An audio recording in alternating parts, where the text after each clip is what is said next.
Que se abra esto.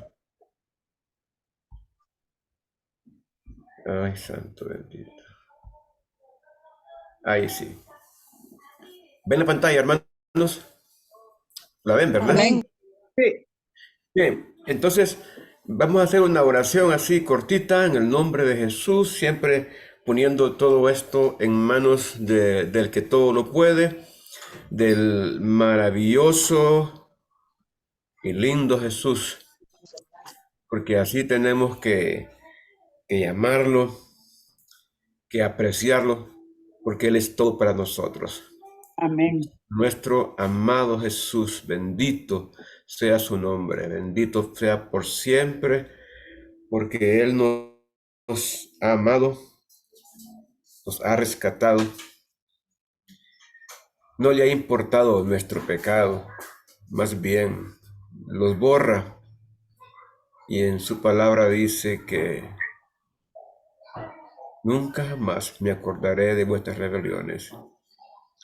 Gracias, amado Jesús, maravilloso Rey, precioso Salvador. Gracias por darnos esta noche, este tiempo con los hermanos para poder estar aquí y poder estudiar tu palabra, Señor. Envía sobre nosotros un espíritu de entendimiento, espíritu de sabiduría. Envía sobre nosotros un espíritu profético para que podamos sentir la profecía, para que podamos entender la profecía. Señor amado, necesitamos que tú pongas el sello en nosotros, el sello de que somos posesión tuya, de que somos la iglesia, la esposa del Cordero. Y si no hay el sello en alguno, Señor, séllanos para la gloria tuya. Pon el sello en nuestro corazón, Señor, en nuestra mente. Vístenos con vestiduras santas.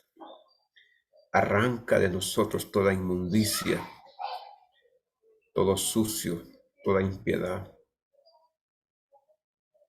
Vuélvenos a ti, Señor. Haz que la iglesia se vuelva a ti, Señor. Haz que nos sintamos propiedad tuya, Dios. Haz que la iglesia, Señor, se goce en tu presencia y tu buen espíritu se derrame, Señor, sobre nosotros. Aviva tu obra, Señor, en medio de los tiempos. Hazla florecer, Señor. Levanta este pueblo. Levántanos, Señor, de entre los que duermen y alúmbranos, Señor. Padre amado, anhelamos tu luz y tu dirección, tu vara y tu callado. Anhelamos que tú, Señor, seas nuestro guía y no solo depender solamente de ti, Señor. Te amamos, te bendecimos, te glorificamos y te expresamos nuestra gran necesidad de ti, nuestra hambre de ti, Señor, de tu palabra, Señor, de tu presencia. Padre bendito, perdona el pecado de nosotros, el pecado de tu pueblo. Perdona el pecado de los pastores, de los apóstoles, de los profetas, de los maestros, el pecado de los evangelistas, de los predicadores, de los líderes, de los que cantan y de los que sirven en tu altar. Perdona el pecado, Señor, de tu iglesia, de tu congregación, el pecado de tu pueblo, el pecado de esta nación, Señor. Perdona el pecado de todos. Límpianos, ten misericordia de nosotros, Señor. Vuélvete a nosotros. Vuélvete, Señor, en el nombre de Jesucristo. Amén, Señor. Y amén.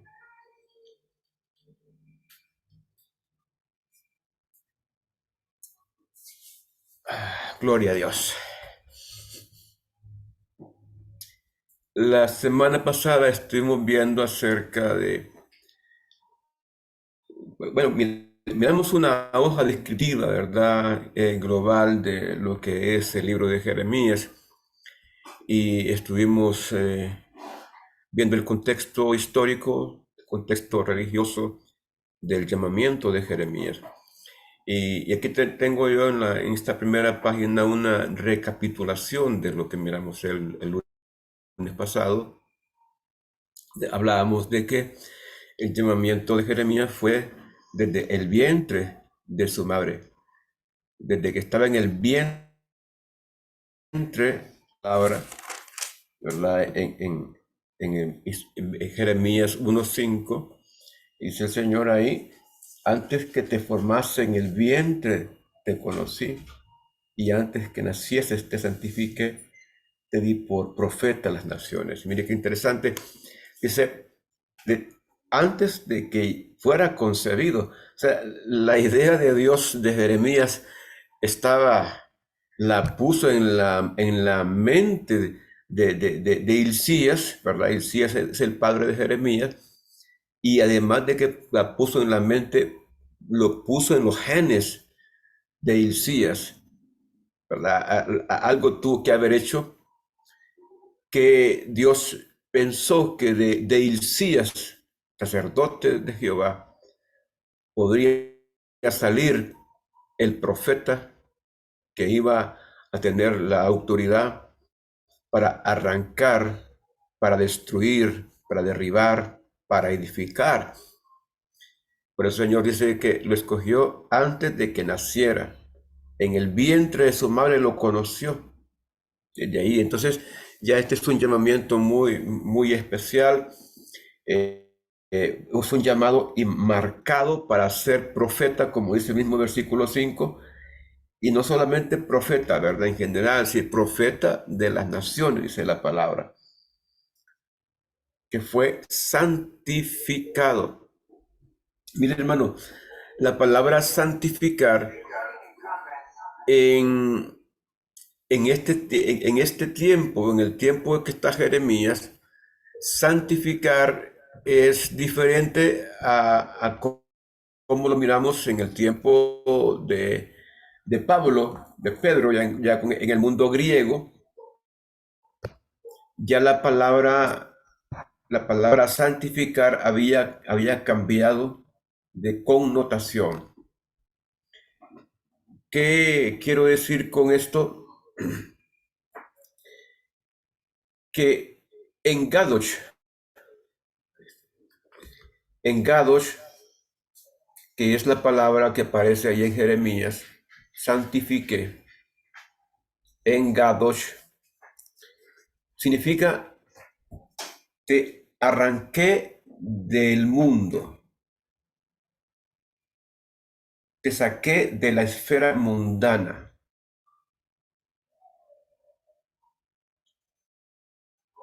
te aparté.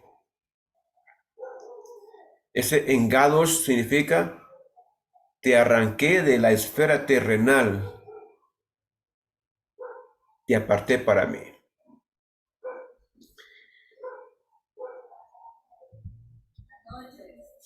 Y la palabra santificar en griego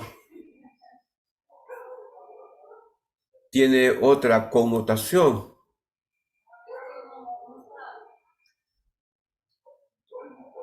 Hoyos es la palabra, hoyos en griego, que significa purificarse, limpiarse.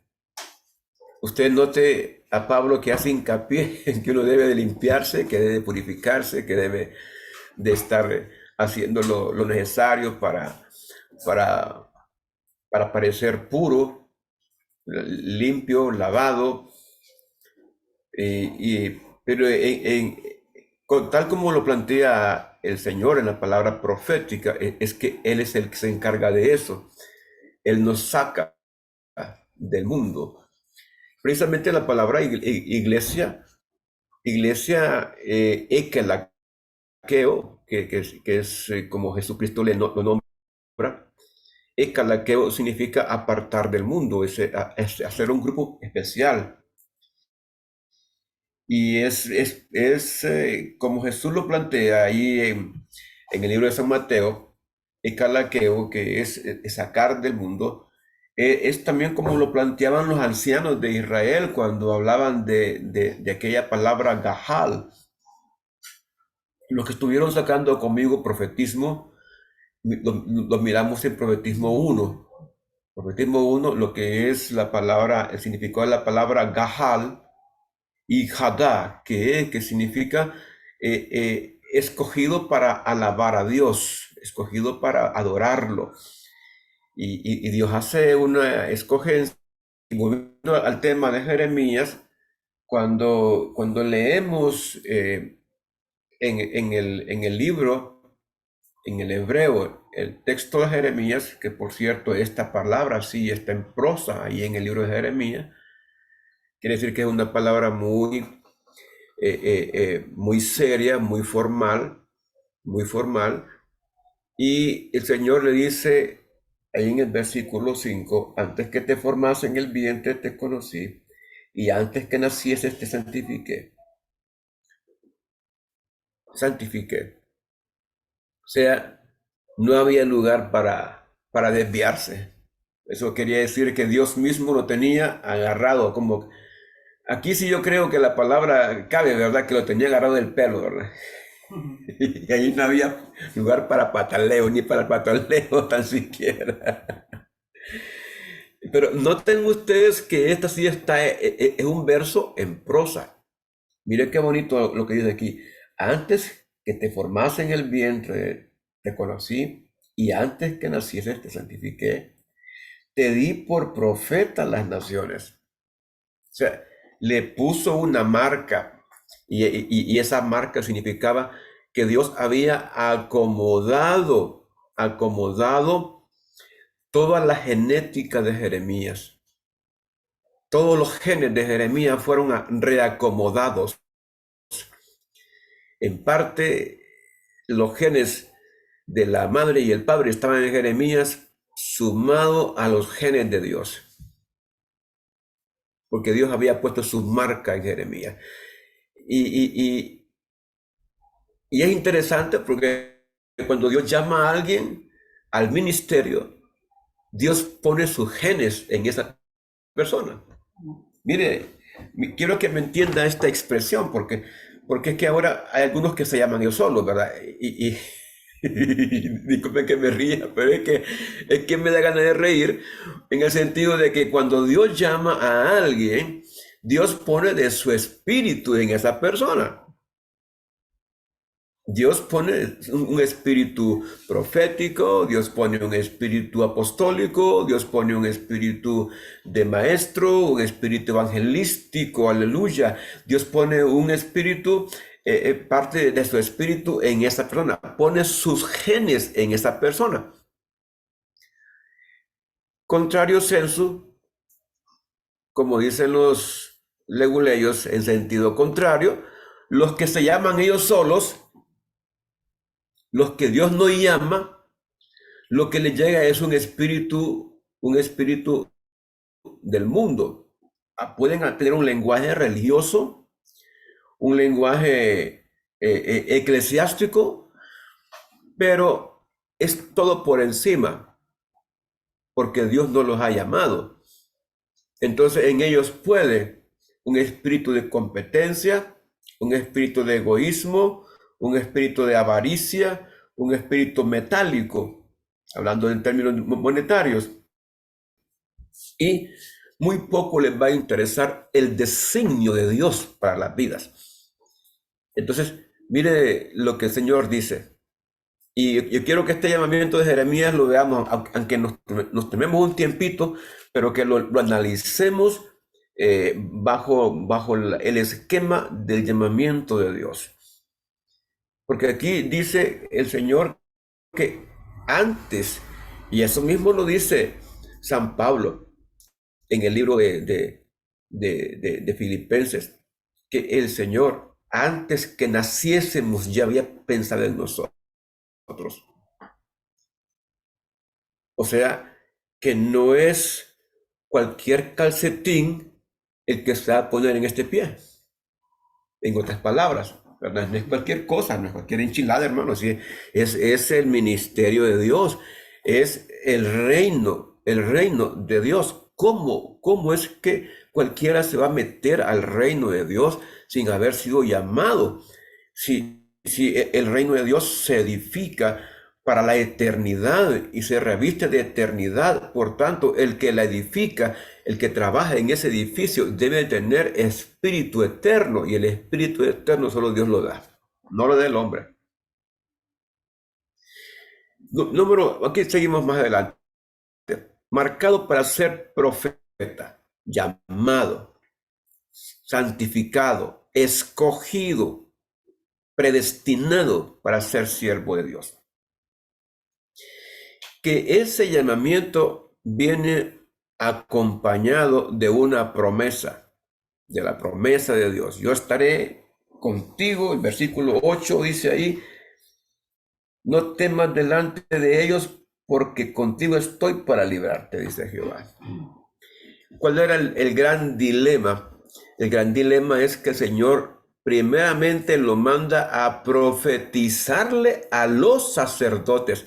Y Jeremías, al tener solo 20 años, 25 años tenía Jeremías, ni siquiera había llegado a la parte de ser ayudante.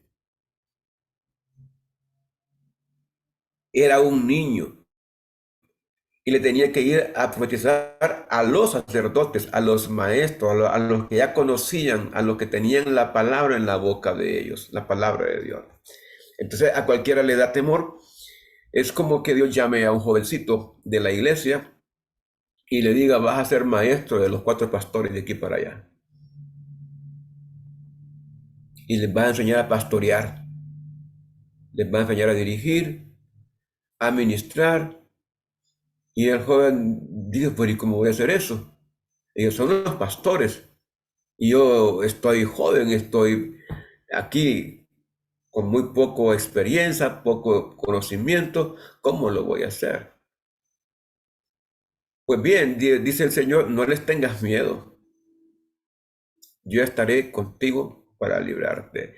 Y ese es otro de los conceptos poderosos que fundamenta el ministerio, el llamado. Es que cuando Dios lo llama a uno, Dios jamás lo va a dejar solo. Muchos se van a levantar porque es normal que se levanten. Es normal. Pero Dios no lo va a dejar solo uno. Dios no lo va a abandonar. Otro es que el mensaje profético debe de ser inspirado por Dios. No es que porque sea profeta, porque tenga el oficio de profeta, todo lo que diga va a ser santo.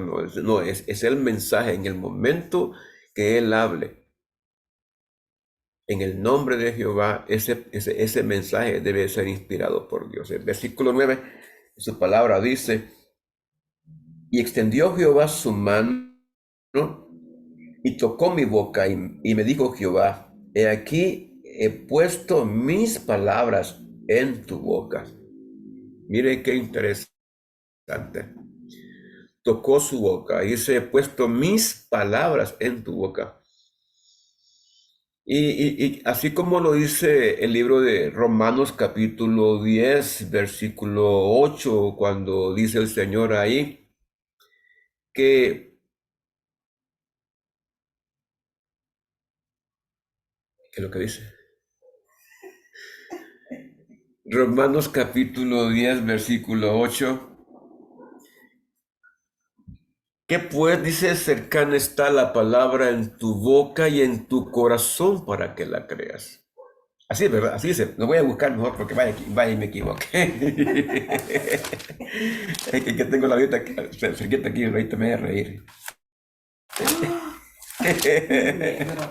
Porque me equivoco, me quedé como en un lapso, sabía si ese era el versículo que tenía que decir. Pero haciendo esa comparación, versículo 8, más que dice, cerca de ti está la palabra, en tu boca y en tu corazón. En tu boca y en tu corazón. Qué linda palabra, ¿verdad? Es que la palabra de Dios siempre va a ser linda, hermano. No es que la aprendamos, porque andamos siempre de inventores, poniéndole o queriéndole explicar más allá de lo que Dios quiere. Que la palabra, así, no, así como está escrita, está bonita, ¿verdad? Bendito Dios. Entonces decíamos que ese mensaje profético debe ser inspirado por Dios, hermanos. Inspirado por Dios. Un profeta jamás debe de cometer el pecado de dar un mensaje que Dios no le ha dado. De dar un mensaje a la persona o a la congregación o a la nación equivocada. Porque hay mensajes que Dios envía y que son exclusivos, mensajes exclusivos para una casa, para un ministerio. Y en el caso de aquí, el Señor, si usted nota, en los mensajes que le da Dios a Jeremías, esos mensajes van escogidos. Mire, por ejemplo, solo hagamos un previo ahí, un previo en lo que estamos platicando. En el capítulo 2 de Jeremías, en el versículo 2, dice aquí, anda y clama a los oídos de ¿qué? De Jerusalén. De Jerusalén. Ese mensaje no era para Samaria, ese mensaje no era para Etiopía, no era para Egipto, era para Jerusalén. Y así vamos a ir encontrando en el capítulo 4, en el versículo 5, anunciad en Judá. En el capítulo 3, versículo 6, dice, ¿has visto lo que ha hecho la rebelde Israel? En el 8, ella vio que por haber fornicado la rebelde Israel, ese mensaje es para Israel, ese mensaje es para Jerusalén, hay un mensaje para Judá. Así que los mensajes proféticos tienen una definición. A alguien, a alguien va dirigido. Así que inspirado por Dios, que el mensaje que tenía Dios para Jeremías, para que Jeremías lo llevara, es un mensaje que tiene juicio y renovación. Mire, el versículo 10, a veces lo leemos a la carrera, ¿verdad? El versículo 1:10 de Jeremías. Y vamos a ver si la hermana Alexa Mariela me lo puede leer, por favor.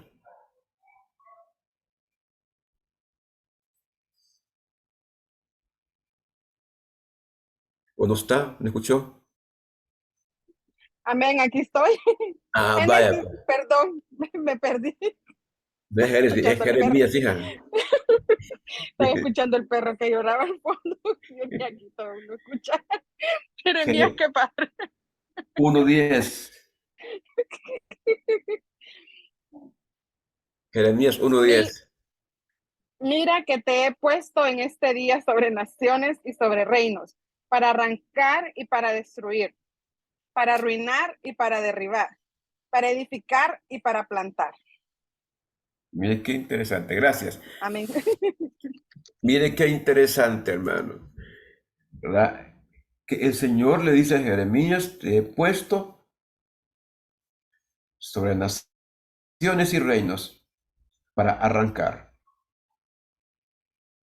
para destruir, para arruinar, para derribar. ¿Y qué significa eso? Son cuatro verbos que tienen que ver con demolición, tienen que ver con limpieza.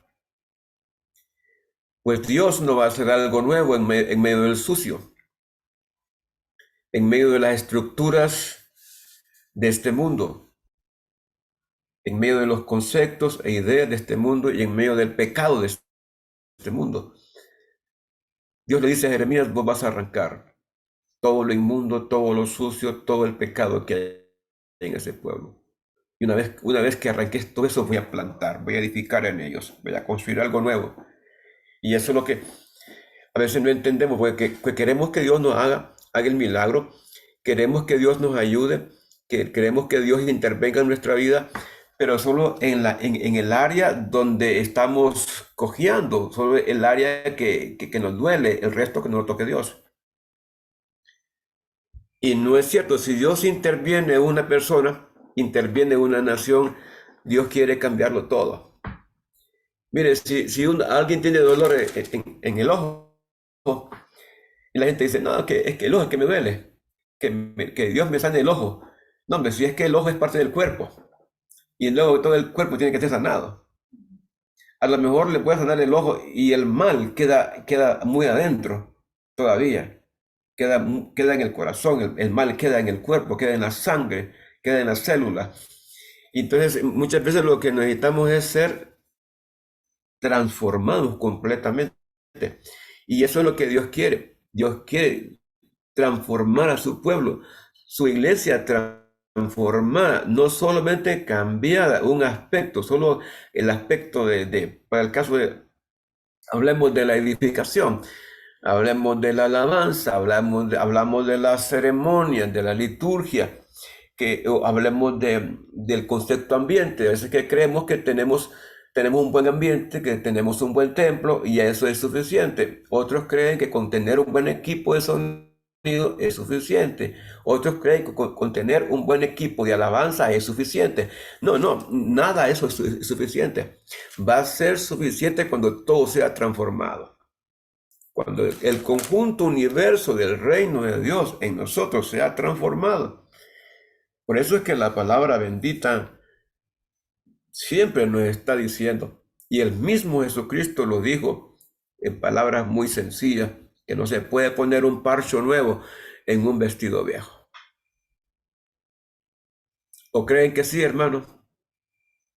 ¿Se podrá poner un parcho nuevo en un vestido viejo?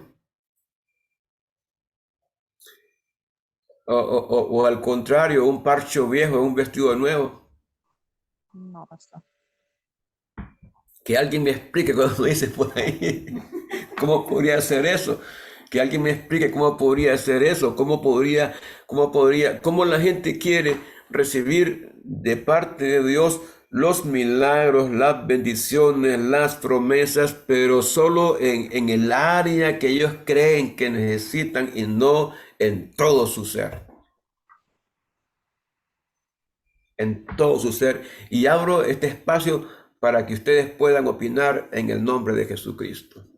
A ver, que me ayuden en este momento. Cedo la palabra, hermanos.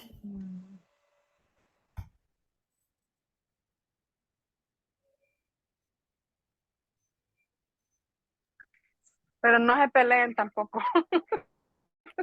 Ah, sí. No se puede, hermano. O sea, una parábola que hemos aprendido, que hemos leído, no se puede poner un pedazo de viejo en una cosa nueva, porque si no, el remiendo no va a armonizar con lo nuevo, así que no se puede, hermano. ¿Verdad que no? ¿Verdad que no se puede? Sí. Entonces aquí, cuando habla la palabra, viéndonos a Jeremías, en el versículo 10, que dice que ha puesto sobre naciones y reinos para arrancar. para destruir, para arruinar, para derribar. Y luego dice, para edificar y para plantar. Aquí estoy leyendo la Biblia, la Biblia está anotada. Dice en la nota que tiene aquí, esta Biblia es la Pentecostal de Estudio. Dice, el mensaje de Jeremías tenía tanto de juicio como de renovación. Sin embargo, a causa de su lugar en la historia de Judá, su mensaje se concentró primordialmente en el juicio y la condenación. La corrupta nación de Israel tenía que ser arrancada antes que Dios pudiera plantar y edificar de nuevo. Entonces encontramos aquí que el llamamiento de Jeremías también ya tenía no solo definido el mensaje, sino el contenido de ese mensaje que debería tener en sí una retroalimentación.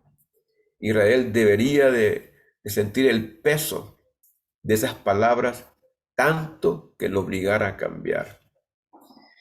Y luego tenemos aquí una vara de almendro.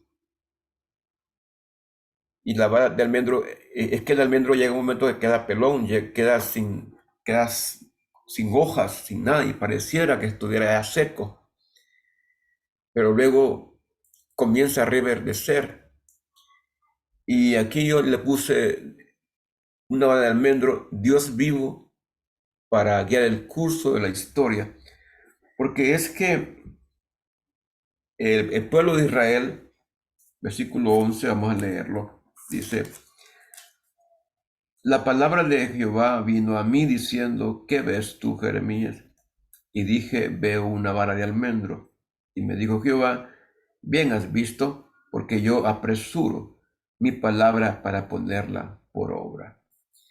Y esto significaba que Dios, como dice mi esposa, sigue siendo Dios. Que una cosa es que por cuestiones del pecado, y esto quiero que lo entendamos muy bien, que cuando el pecado está en nosotros, lo primero que se deja ver es que no sentimos la presencia de Dios. El pecado nos abruma y nos quita esa capacidad de sentir su presencia. Y podemos tener un comportamiento religioso, un comportamiento fanático, pero no necesariamente es que sea ese el comportamiento de un hijo de Dios. No es que sintamos la presencia de Dios, porque las emociones cualquiera las puede tener. Una explosión frenética cualquiera la tiene en medio de la alabanza, en medio de muchas cosas. Uno puede tener hasta escalofríos y brincar y saltar, pero ¿implica eso que Dios está en nosotros? No, de ninguna manera. Y no siempre, hermanos, ¿verdad? Pero Dios debe estar vivo todo el tiempo en nosotros. Amén.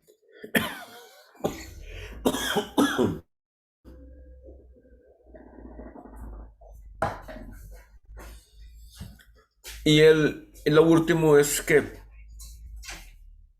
definitivamente el curso de la historia en el pueblo de Israel, específicamente en Judá y en Jerusalén, está en las manos de Dios, al igual que está nuestra vida en las manos de Dios. El curso de nuestra historia está en el Señor. Está en el Señor. Así que, por más que a veces nos desliguemos de Dios, que ignoremos a Dios, Dios tiene todo eso en sus manos. ¿Alguna pregunta, hermanos?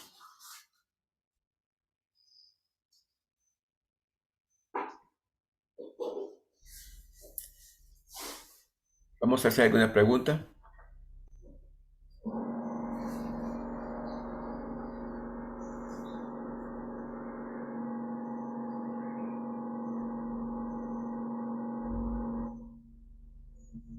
¿No?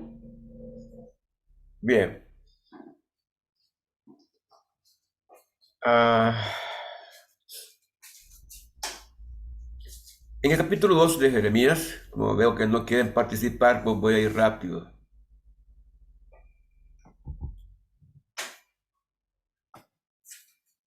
Capítulo 2 de Jeremías, hasta el capítulo 33, todos esos 32 capítulos tienen que ver con Jerusalén y con Judá. Son profecías que van dirigidas a Jerusalén y a Judá. Dios, entonces, lo que vemos aquí es que Dios revela una apostasía deliberada de Judá y también su destrucción. Miren que no solamente dice el pecado, es apostasía. Y hablábamos la vez pasada, no sé si ustedes se acuerdan que estuvimos tocando un poco, haciendo la diferencia entre lo que es una apostasía y una herejía. ¿Se acuerdan, hermanos? Que tocamos ese tema, que hicimos la diferencia, o fue en la charla del domingo en la mañana. Creo que fue en la charla de verdad, en la charla para líderes que tenemos los domingos a las 8 de la mañana. Pero aún así, los que van el domingo de la mañana tienen que acordarse. Decía el hermano Fred decía, oh, yo no sé qué pasar con ustedes. El domingo pasado hablar de disciplina, pero ustedes no entender la palabra disciplina. Y este domingo hablo de disciplina y ustedes como que nunca hubieran escuchado la palabra.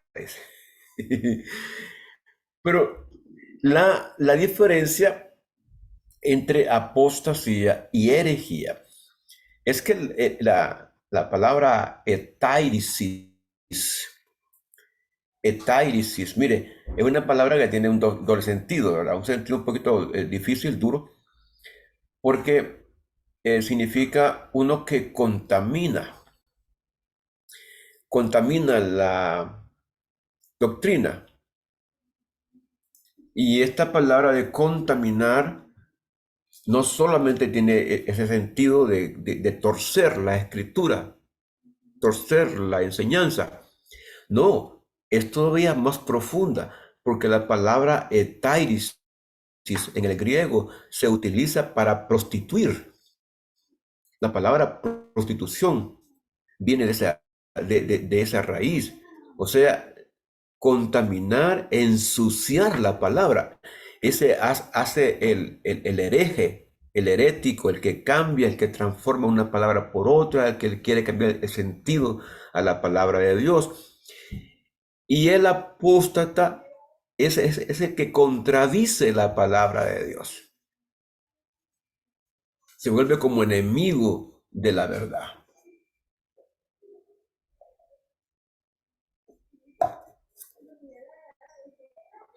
Entonces aquí encontramos nosotros que el Señor habla, capítulo 2 de Jeremías, usted ve en el tópico dice Jehová y la apostasía de Israel.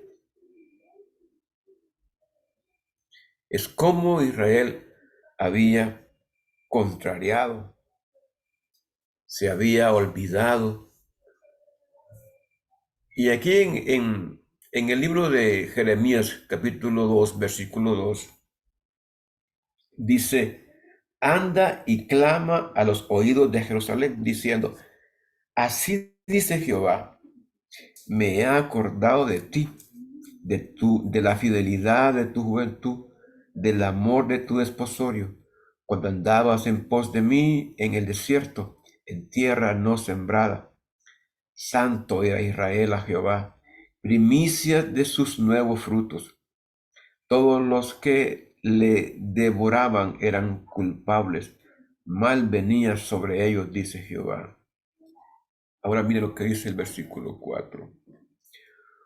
Oíd la palabra de Jehová, casa de Jacob, y todas las familias de la casa de Israel. Así dijo Jehová: ¿qué maldad hallaron en mí vuestros padres, que se alejaron de mí y se fueron tras la vanidad y se hicieron vanos?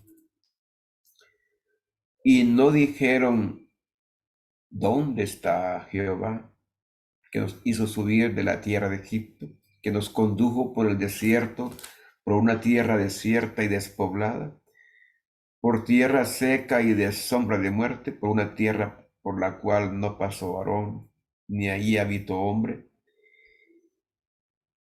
Y os introduje en tierra de abundancia, para que comiese su fruto y su bien, pero entrasteis y contaminasteis mi tierra, e hicisteis abominable mi heredad. Los sacerdotes no dijeron: ¿dónde está Jehová? Y los que tenían la ley no me conocieron, y los pastores se rebelaron contra mí, y los profetas profetizaron en nombre de Baal y anduvieron tras lo que no aprovecha. Darle sentido, acabamos de leer, de esta palabra profética, es que Dios se acuerda de los momentos de intimidad que hay con Él, su pueblo con Él. Él no se va a olvidar del tiempo suyo, el tiempo en que usted se regocijaba en su presencia, el tiempo en que usted se deleita en tener esas devociones con Dios. Esas devocionales deben de ser el pan nuestro de cada día. Todos nosotros debemos de tener una devoción. Hermana Daisy, dígame. Bendiciones, pastor. ¿Se podría decir, pastor, que una apostasía, entonces, con lo que nos está explicando ahorita usted, es que nosotros andemos en los caminos del Señor y que volvamos atrás o que volvamos al mundo y nos olvidemos de nuestro Señor y Salvador Jesucristo? ¿Podría ser eso una apostasía? Mire, si solo nos desviamos y no seguimos en sus caminos, eso sería una impiedad. Eso sería una impiedad. Impiedad. Sí. Pero la apostasía tiene la connotación de que la persona no solo se aparta de Dios, sino que actúa en contra de Dios y su palabra. Oh. Amén. Amén. Sí. Gracias, pastor. Ya lo vamos a ver mañana, dice. Amén. Ya lo vamos a ver cómo está esto más adelante, porque está hablando de apostasía. Y entonces lo que hace el Señor dice: ¿qué mal hallaron en mí vuestros padres? Mire qué pregunta la que hace. ¿Qué fue lo malo? Dios dice: díganme qué fue lo malo que yo hice a ustedes. Se anduvieron en el desierto, los saqué, los anduve, los chineé, los libré de todo. ¿Acaso de ustedes, toda la gente que atentó contra ustedes, eran culpables? Pero a ustedes los guardé, los protegí, eran mi especial tesoro. ¿Qué mal hallaron vuestros padres en mí? ¿Qué mal he hecho con ustedes para que me hayan hecho esto, en otras palabras? Y en el versículo 8, 2:8 de Jeremías, que es un versículo muy importante,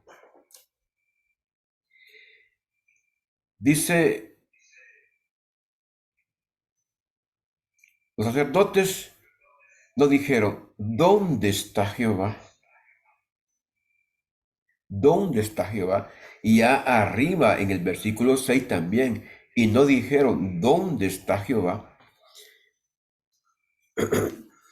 Es que un pequeño mal no viene solo. Un pequeño mal, un vicio no viene solo. Un pecado no viene solo, viene siempre acompañado. Y poco a poco vamos entrando en un escenario donde perdemos la sensibilidad de la presencia de Dios. Y llega un momento que las cosas no van bien, pero cuando los líderes son miopes, no se dan cuenta que Dios hace mucho tiempo salió de ese lugar. Y es una de las cosas fundamentales que un ministro de Dios debe tener muy claro, que si Dios no está en el asunto, no está haciendo ahí. Y la persona misma, los miembros, deben de, antes de estar matriculado con una denominación, matriculado con una congregación, antes que eso están sellados con las marcas del Cordero, que pertenecen a Dios y deben de ser hijos celosos y leales a Dios. ¿Y por qué habría un hijo de Dios estar en medio de una congregación donde Dios no está? ¿Por qué habría un hijo de Dios apoyar un ministerio donde Dios no está?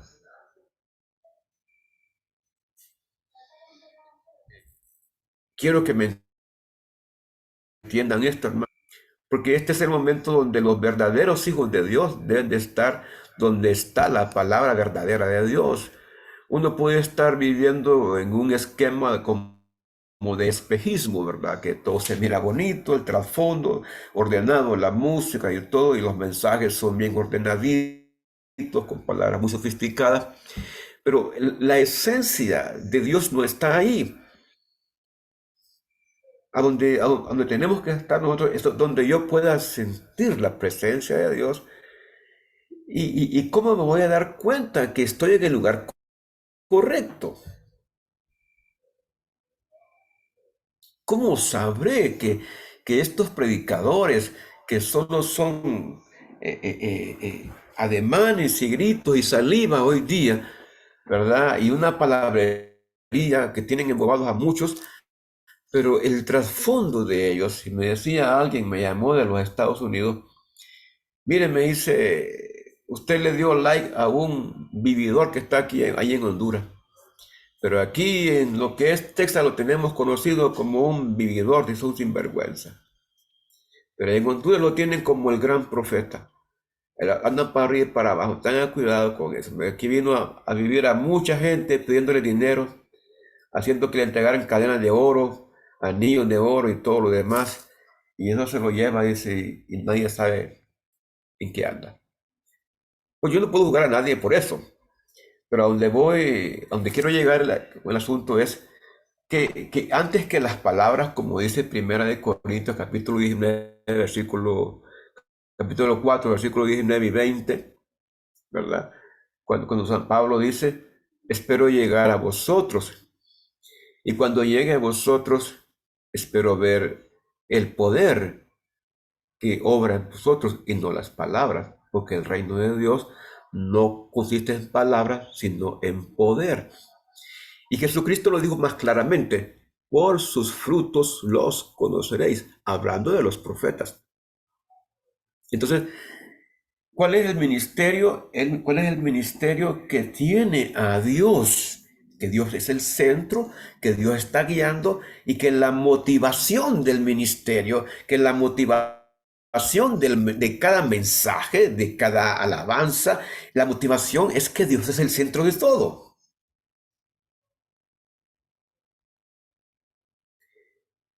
Entonces, dice la palabra, por sus frutos los conoceréis. Sin embargo, los sacerdotes no conocían a Dios. Los maestros no conocían a Dios. La pregunta, ¿dónde está Jehová? Y dice aquí el versículo 8, mire, leámoslo despacito.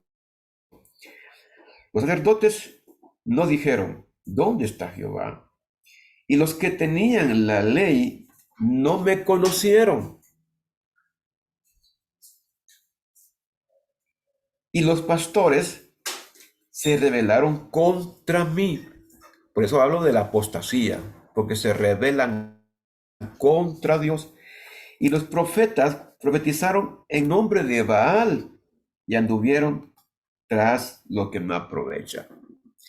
Entonces ven ustedes cómo es que la apostasía se desenmascara, cómo el Señor saca a la luz lo que no está bien. Y esto decíamos la vez pasada, que es una revelación inmediata, es una radiografía del estado espiritual de los sacerdotes, de los profetas, de los maestros de Israel. Cómo se encontraban en ese momento, cómo Dios desenmascara. Ellos con esa vestimenta religiosa y en un lenguaje religioso, a todo mundo pueden engañar.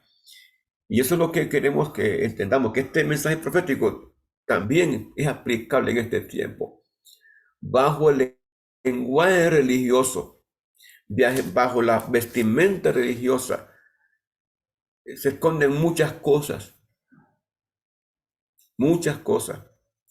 Y los hijos de Dios deben de ser celosos, desconfiados. ¿Por qué habría de confiarle todo yo a un hombre solo porque me diga Dios le bendiga? Siervo, siervito, príncipe, princesa. Escuche, esto es el lenguaje. Sí, líder, ¿verdad? Que líder, que princesa. Tengo un amigo que le gusta llamar hermanazo, ¿verdad? Todo es hermanazo. Y no, hay un glosario, hay un glosario de lenguaje religioso. Es más, así lo plantea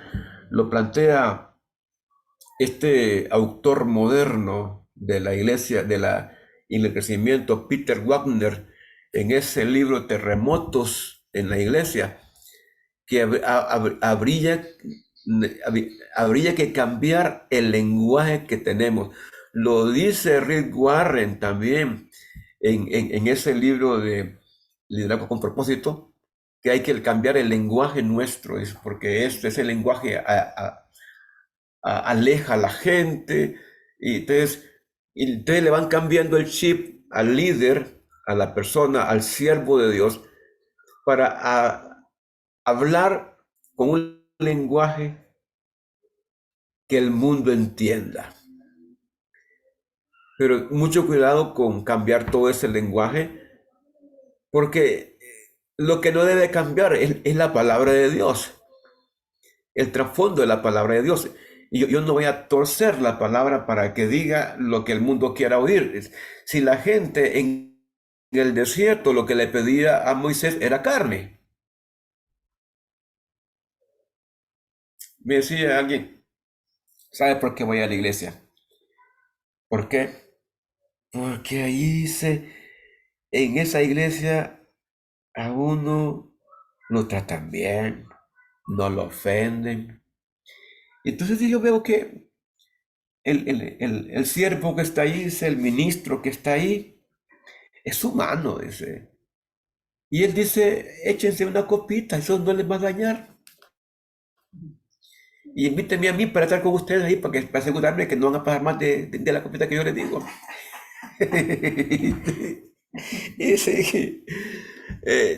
Y en una ocasión lo invitaron a una reunión.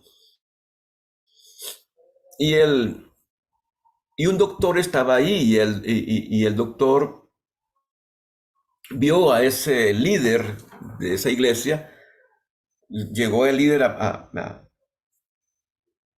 que lo atendiera, y el doctor le dijo, mire, dice, usted debe de evitar esto. No fume, no beba, no, ¿verdad? No, eso tiene que quitarlo para que usted se regule todos sus niveles. Eso se lo dijo el día lunes, pero el día viernes se encontraron en un lugar donde estaban bebiendo, y llega y encuentra al doctor, y el doctor lo queda viendo y le dice, ay, ¿usted qué hace aquí?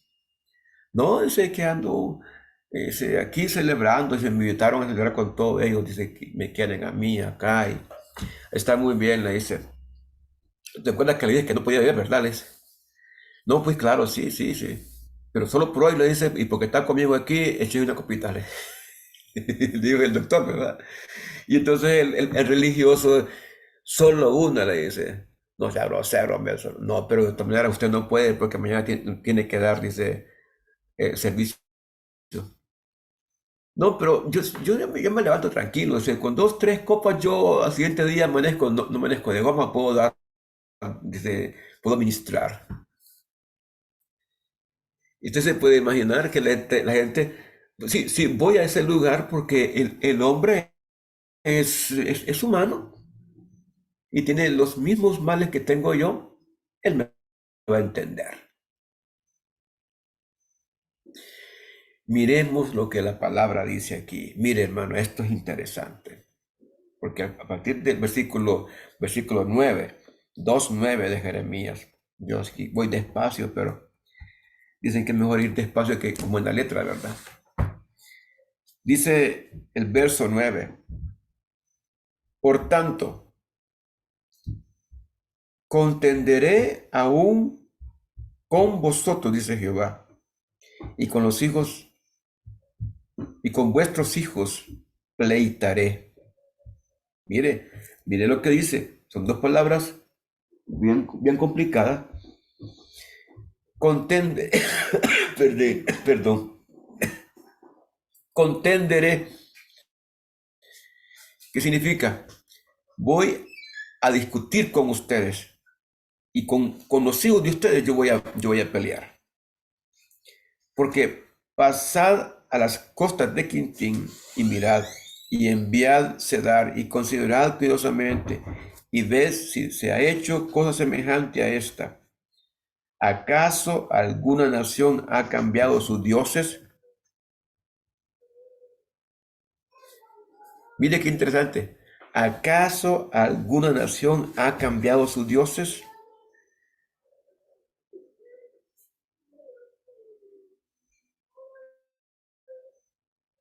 Aunque ellos no son dioses. Sin embargo, mi pueblo ha trocado su gloria por lo que no aprovecha. ¿Qué significa trocado? Cambiado. La palabra trocar viene de trueque.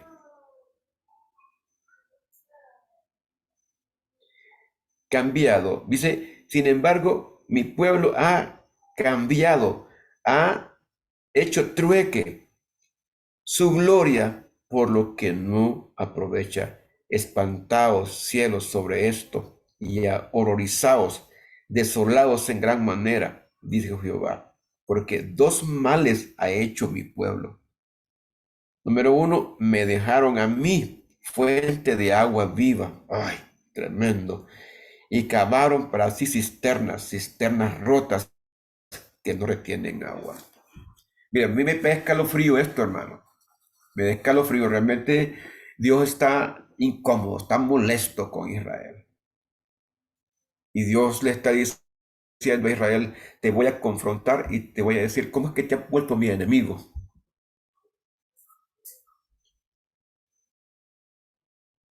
Y es complicado, digo, me pega escalofrío porque hay una gran posibilidad de que muchas iglesias estén como enemigas de Dios y no se dan cuenta.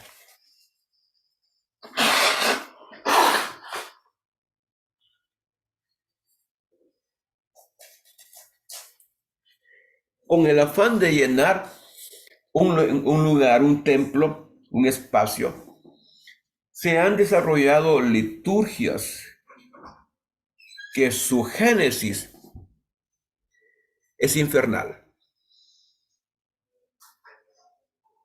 Se han hecho liturgias que fueron producidas, la que siga,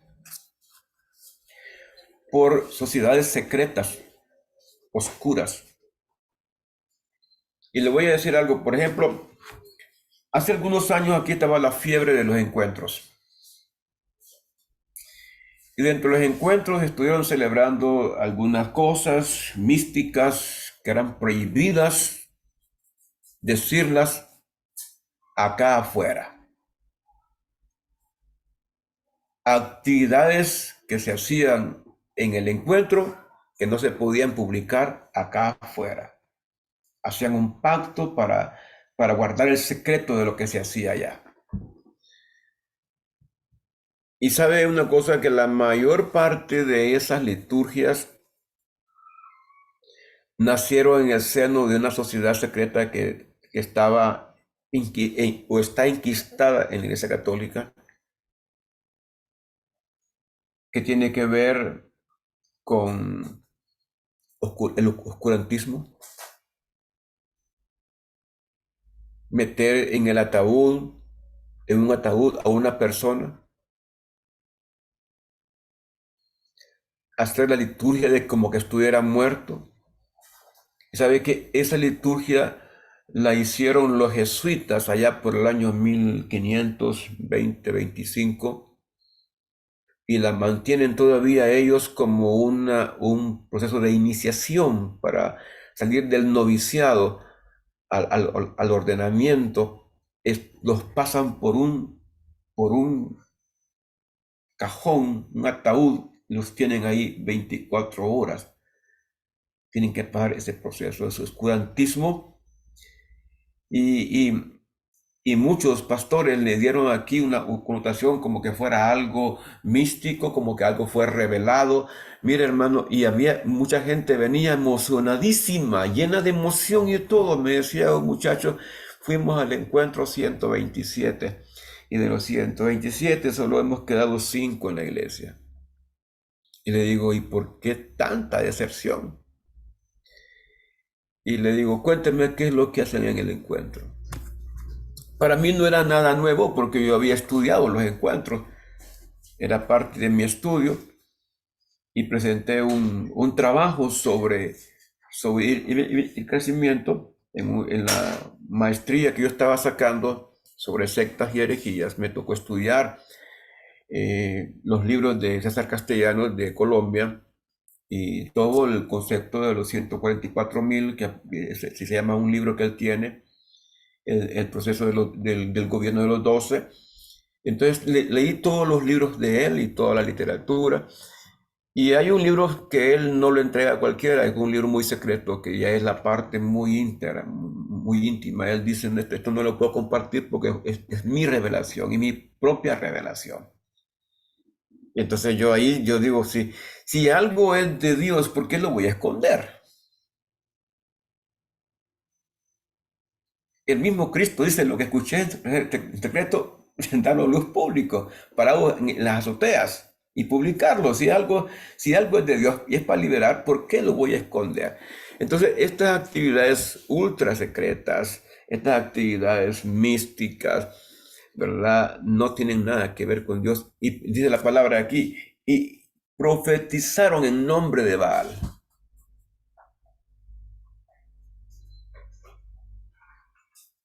Entonces, ¿cuánta ignorancia puede haber en el pueblo que es arrastrada bajo ideas, bajo conceptos? No, pero es que el pastor es muy legalista. Mire, a uno le pueden decir lo que quieran, pero volverse enemigo de Dios,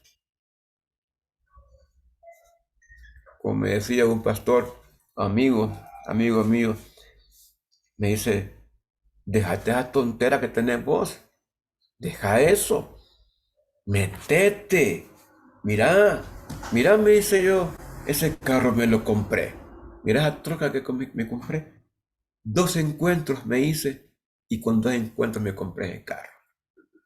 Y aquí lo compré, aquí en Hato del Medio lo compré, me dice, hasta me dieron un televisor, mira, ahí viene. ¿Y qué hice? 2 encuentros. Es que es ganancia pura, me dice, mira, es ganancia pura. Y vos no tenés que hacer mucho. Ordenarlos libres y ellos corren a hacer todo lo que vos digas. Y ellos, dice, están metidos en el rollo, dice. Y vos, el dinero, ese es tuyo. Entonces, la motivación, le digo yo a este amigo, la motivación tuya para los encuentros es el dinero. No, también está la gente, dice. También está la gente.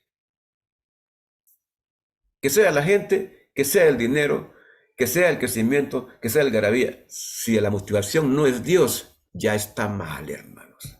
Amén. Ya está mal. ¿sí? Y es lo que Dios les dice a esta gente. Ustedes cambiaron mi gloria. Ustedes vendieron mi gloria. En otras palabras, la trocaron. Ustedes tienen dos males. Me dejaron a mí, fuente de agua viva, y cavaron para sí cisternas rotas. La maldad siempre castiga. Versículo 19. Dice, tu maldad te castigará y tus rebeldías te condenarán. Sabe pues y ve cuán malo y amargo es el haber dejado tú a Jehová tu Dios y faltar mi temor en ti, dice el Señor Jehová de los ejércitos. Tu maldad te castigará y tus rebeldías te condenarán.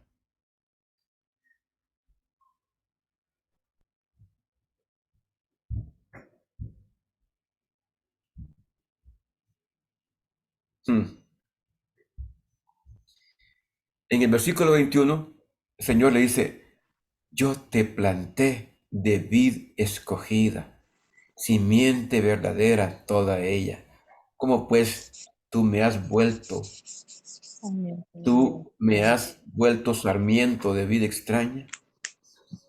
Aunque te laves con lejía y amontones jabón sobre ti, la mancha de tu pecado permanecerá aún delante de mí, dijo Jehová el Señor. Mire, palabra poderosa. Dios siempre ve nuestro pecado, Dios lo conoce. Y la maldad siempre va a pasar balanza. La maldad no va a pasar desapercibida. Así que es un tiempo para hacernos un autoexamen, para evaluarnos a la luz de la palabra. ¿Andaré yo en apostasía? ¿Andaré yo en impiedad? ¿Andaré yo en herejía? ¿O estaré bien delante del Señor? Y bueno, es una reflexión para que todos nos pongamos a cuentas con el Señor. Estos tiempos son tiempos difíciles, son tiempos en los que tenemos que mantenernos en la palabra, en el Señor. Amén. Y aquí vamos a dejarlos, hermanos. Aquí terminamos. Pastor, Sí, ¿puedo hacer un comentario así cortito? hágalo, hermano. Sí, desde el capítulo, en este capítulo que estamos leyendo, el verso 11 al 13, Ujú. donde dice el Señor que lo que usted nos acaba de leer ahorita nos acaba de explicar, porque dos males ha hecho mi pueblo, me dejaron a mí fuente de agua viva, dice el Señor, ¿verdad? Entonces yo creo Sí, que abandonar esta fuente, que ese es el primer mal, ¿verdad? Esto se hace sí, cuando el pueblo de Dios descuida su palabra y las ordenanzas de Dios. sí, Eso sí, ocurre, ¿verdad, sí. pastor? Ujú, claro. Ocurre eso, por eso nosotros tenemos que aferrarnos al Señor. ¿Sí? Sí, sí, leer la palabra. Diariamente hay que tener la lectura de la palabra, porque ese es el alimento. El alimento para nuestro espíritu es la palabra de Dios. Amén. Y verdad, la palabra, leer la palabra y orar todos los Sí, días y estar amén. y procurar hacer justicia, ¿verdad? Y Amén. el Espíritu Santo va a producir en nosotros y va a transformar nuestro diario andar, lo va a transformar de gloria en gloria y de victoria en victoria. Amén. Gracias. Sí. Amén. Gracias, hermana Isis, por participar. ¿Alguien más que quiera participar antes de que termine aquí? Porque ya estoy cerrando. Pastor, Sí, dice también donde lo que estaba participando la hermana Isis, dice que sí, buscaron la vida de placer, o sea que en las cosas de la idolatría del mundo, sí, y perdieron el propósito y destino como pueblo redimido. Exactamente. Es que, mire, desviarse es tan fácil, hermano, Ujú. porque el enemigo va a estar tentando. Va a estar tentando para que cambiemos el enfoque que tenemos en el llamado. Ujú. Y todo está en el liderazgo, porque el liderazgo es el que conduce. Pero si el liderazgo se desvía, un poquito que se desvíe, al principio no es mira mucho, pero al final es largo el trayecto del desvío. Entonces es peligroso. No llegamos a destino seguro. Amén. Bien, hermanos, que Dios les bendiga, que Dios les guarde. Vamos a orar para terminar esta reunión Amén. en el nombre de Jesús. Y vamos a pedir que